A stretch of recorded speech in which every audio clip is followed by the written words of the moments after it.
and welcome to the Hot Seat. This evening in the Hot Seat is a gentleman who is eminently qualified to speak on the current problem, no pun intended, and here he is, Mr. Asoka Abegunorden, the chairman of the Strategic Enterprise Management Institute, and also an electrical engineer. So, good evening, thank you for being with us, and tell us, why is there a power crisis?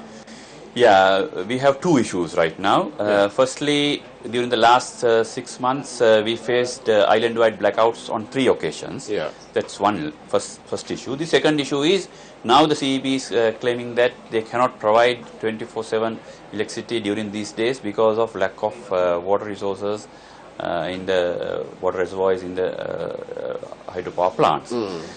The first issue is, I believe now we have experienced 3 island-wide blackouts. That should not have happened. There's no technical reason for happening such a thing. Isolated incidents may happen, technical faults may happen. If you are managing it properly, that too won't happen. Still, it's happening, but that can be accepted. But there's no reason to go for an island-wide blackout. Lightning happening in a transmission line or a transformer breakdown, that should not lead to an island-wide blackout. So the way the system is managed is an issue. So there's a management issue that has led towards this island-wide blackout. What do you mean by a management issue? What does that mean? Yeah, now now we have 3 segments like generation, transmission and distribution. So the transmission, 3 different components. 3 different components.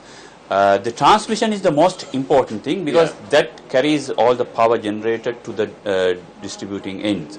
So that particular network should be properly managed. They should have real data. They should know what's happening where. So all those things should be properly monitored with the updated technologies. They should have done that. If that happens, then any failure can be managed in such a way that will not lead to an island-wide blackout. I see. So that's what you mean by management. Yes. So we have the necessary power being produced and available to use, but it's the way they manage the different types of the components. Is that what you mean? Yeah. Now let's say we have a certain demand that is also fluctuating when you switch on and switch off. Yeah. And on the other hand, in order to supply, there are other generators which are ready to supply. So certain generators take a long time to start and operate. But there are other generators that can be easily activated, generate power to the grid. So there's a mix. So if you manage the mix properly, there won't be any issue as such. I see. So why is there all this let's blame Norochcholai? Why is that? There's a reason for that too. Now, even a failure in a particular power plant in Norochcholai should not lead to island-wide blackout. That's first thing. But on the other hand, there are technical issues that need to be rectified in these 300 megawatts power plants in Norochcholai. From the commissioning onwards, we were facing severe issues. Those are technical issues. There are design issues. There are standard issues. So all those things, at the end of the day, it's the responsibility of the engineers, not the politicians, up to that extent, to make sure that the designs are in a proper setup and the operations are and the standards are okay. All those things should be monitored by the engineers. The politicians get a different blame. That too has a point. At what cost we are purchasing power plants, and what are the conditions? Those things that blame should go to the politicians, but the operational side, the standards, the designs, all those things is up to the engineers to take final decisions. So we can understand that there are a number of issues that have not cleared, and there are certain faults made by the engineers as well. Right. So would you say that it is unjustified, the blaming of Norochcholai? But let's ask you a slightly technical question. When Norochcholai is down, we understand Norochcholai is in three parts, 300 megawatts each. So when Norochcholai is down, does that necessarily mean that we don't have access to 900 megawatts, or could it just be 300 megawatts or 600? Now the issue is that when there's a power failure or a transformer failure, that if you manage the system properly and if the designs are okay, then the Norochcholai plants will not get off. Right. Will not get separated from the grid. Yeah. So first instance, there's an issue with the system, and secondly, if there's a switching off from the grid, then that should not lead to a technical fault in the power plants as well. In this incident, the final incident, the issue rose somewhere else, but now when this protection system works, this is getting isolated from the grid. However, in addition, there's another issue with the power plants. When they get disconnected from the system, these power plants fail. There are certain issues. So for that to rectify, they need about 3 days. If not, then in a shorter period, we can just link that grid. So in addition to the system issues, there are separate issues involved with the power plants as well. So is it unfair then to criticize Norochcholai, or is it? No, it's fair to this extent. Now, in the recent past, the annual growth rate, demand growth rate was about 5%. Right. So annually, we need to add to cater to that increase in demand. In the recent past, the CEB was only concentrating on Norochcholai 900 megawatt plants. So with that getting disconnected from the grid is an issue, because we have to cater to a higher demand right now. So there are two different issues. We need to address both issues at the same time. Right. Okay. So we have those issues there. To avoid these island-wide regular power cuts, what do you need to do, and what did the previous regime government do in the last 9.5 years? I can't really remember any power cuts of any length of time in those 9 years as we are in the last 1 year.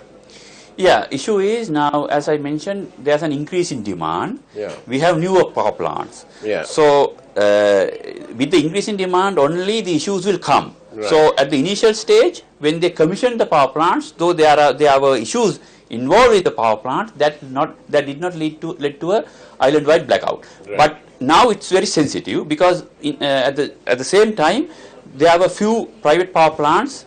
The contracts were not renewed, so we are short of certain power as well. So that's why this importance of having these three power plants in proper conditions is very important. So if even if the previous government were to govern this period as well, they will face the same issue, because they have not addressed the issues adequately during that period. I see. On that note, we'll take a short break from the hot seat, and do stay tuned. We'll be right back.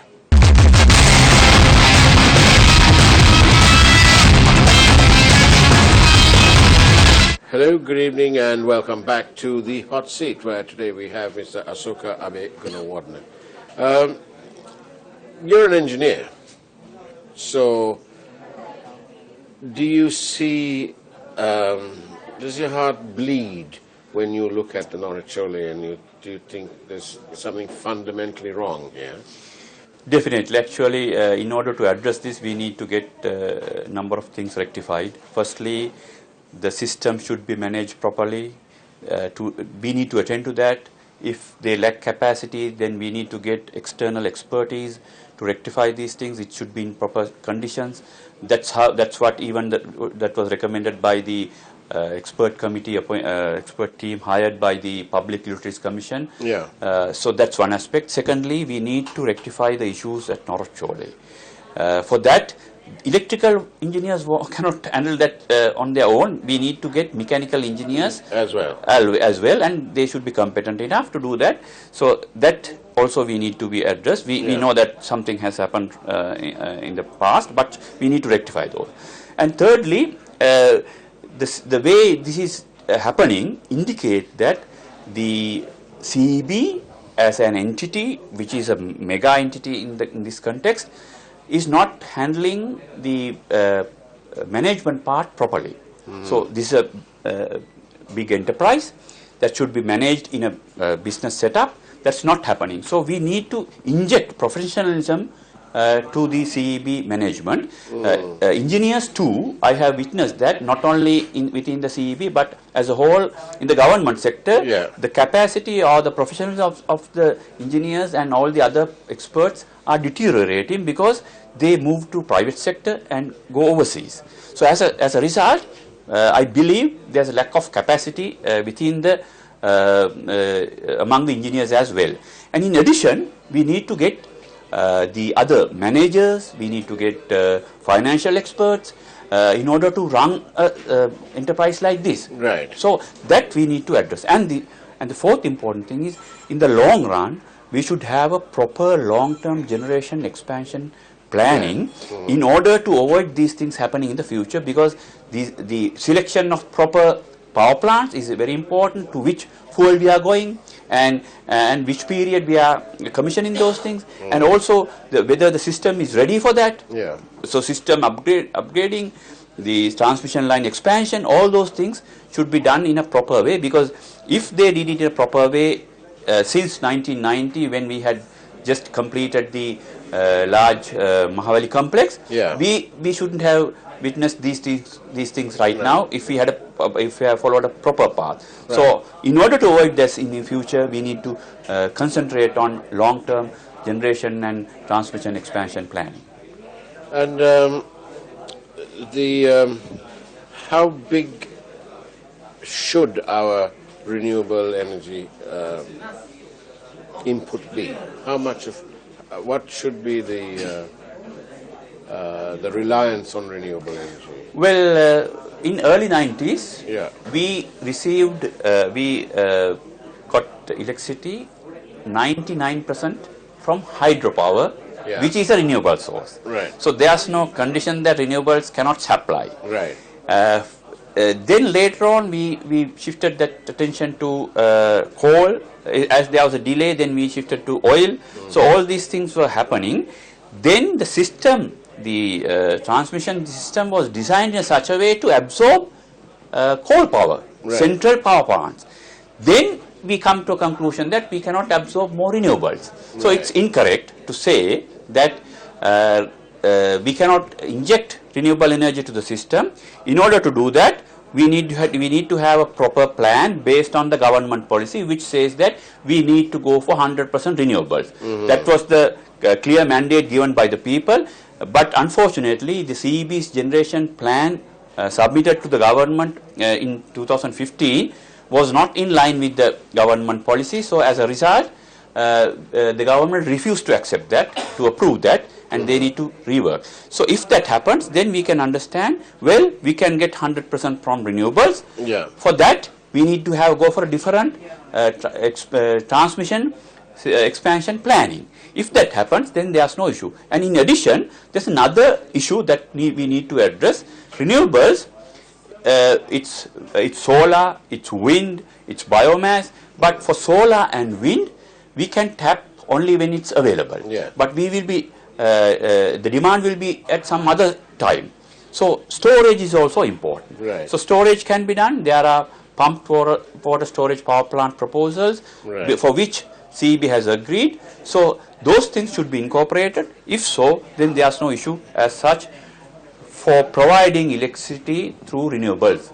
But that takes time, and in between, the government and the CEB can explore other possibilities, like instead of going for coal power plants, we can explore environmental friendly other options like LNG, liquid natural gas. So those things can also be explored, because it's not included in the generation plan right now.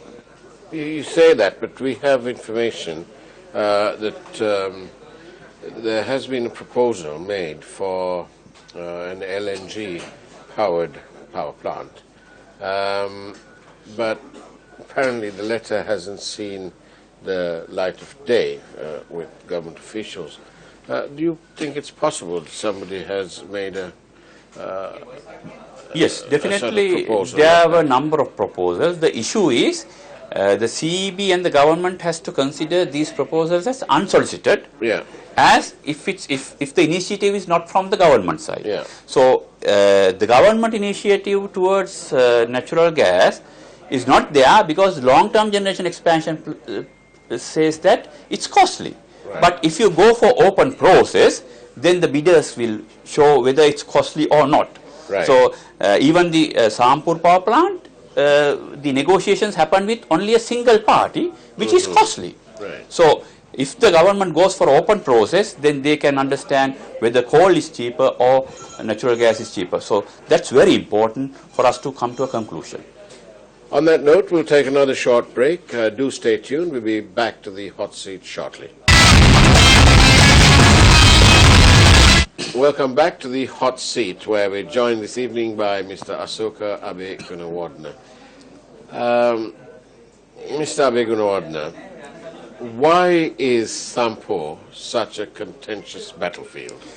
Yes, now after the large hydros, the Mahavali complex, the CEB was concentrating on coal power.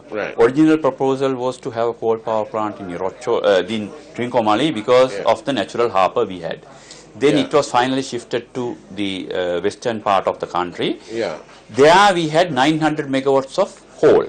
So for the next step, the increase in demand, the other option discussed is right now is Sampur.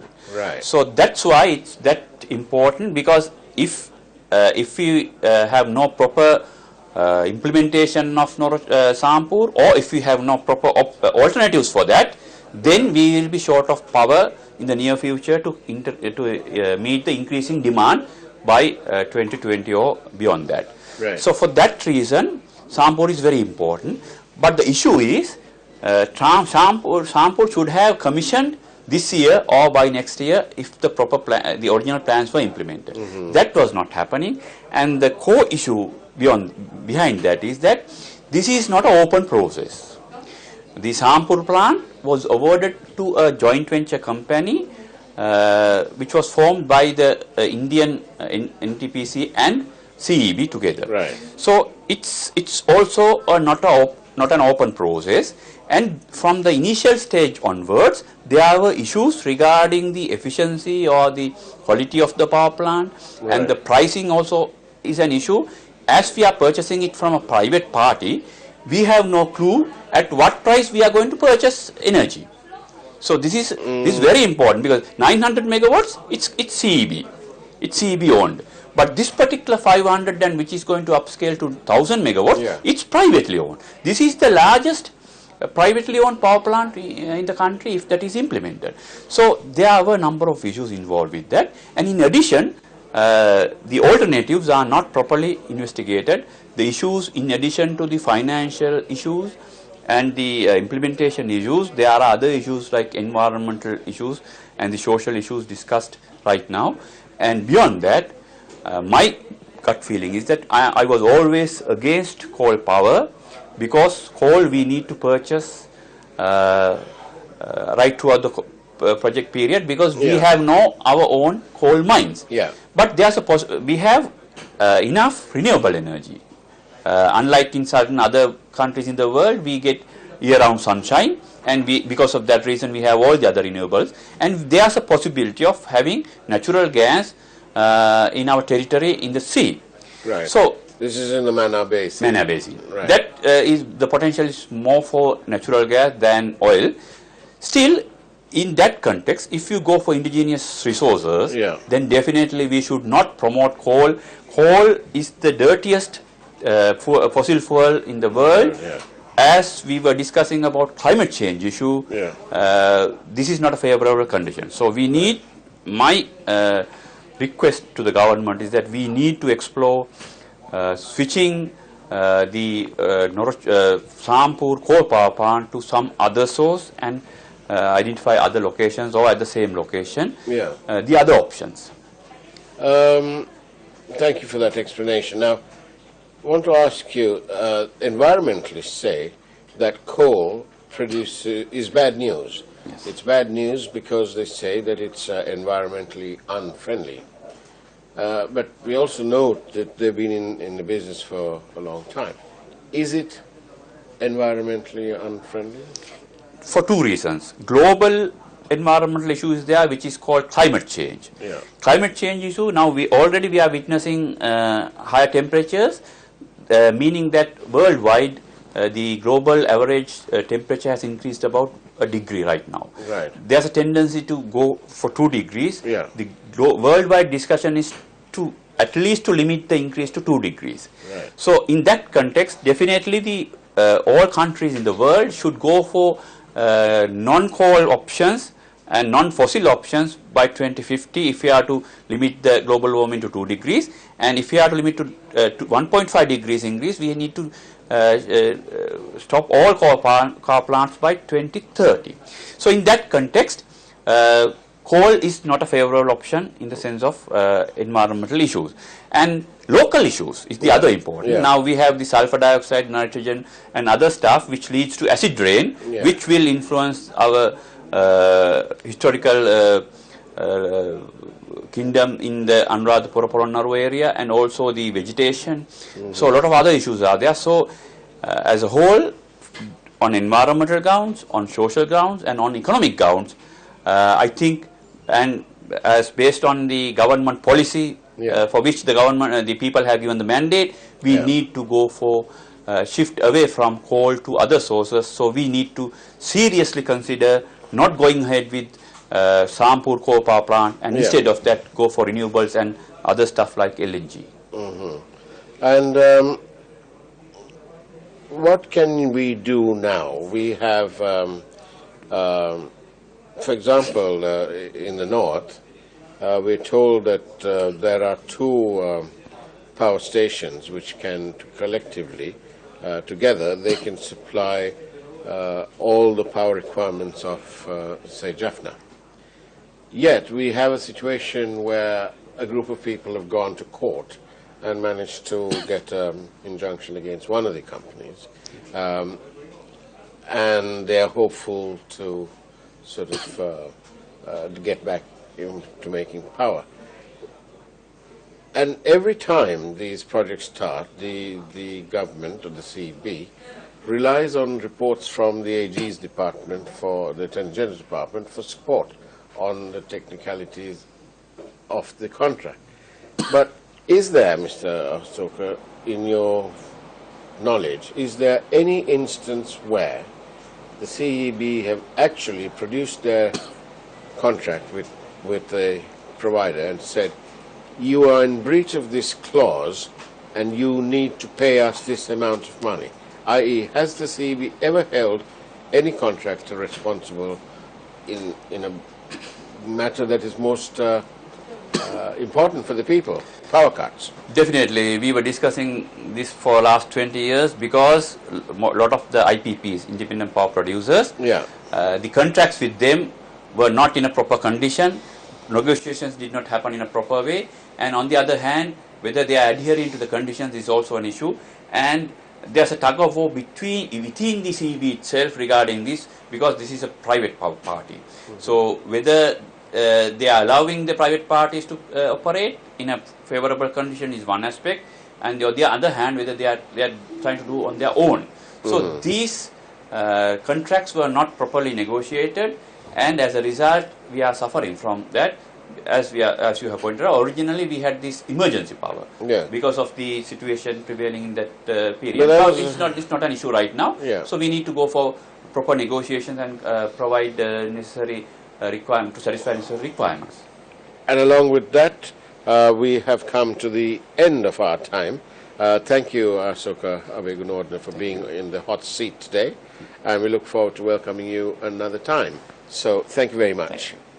Thank you for watching The Hot Seat. We'll see you again, same time, same place, next week.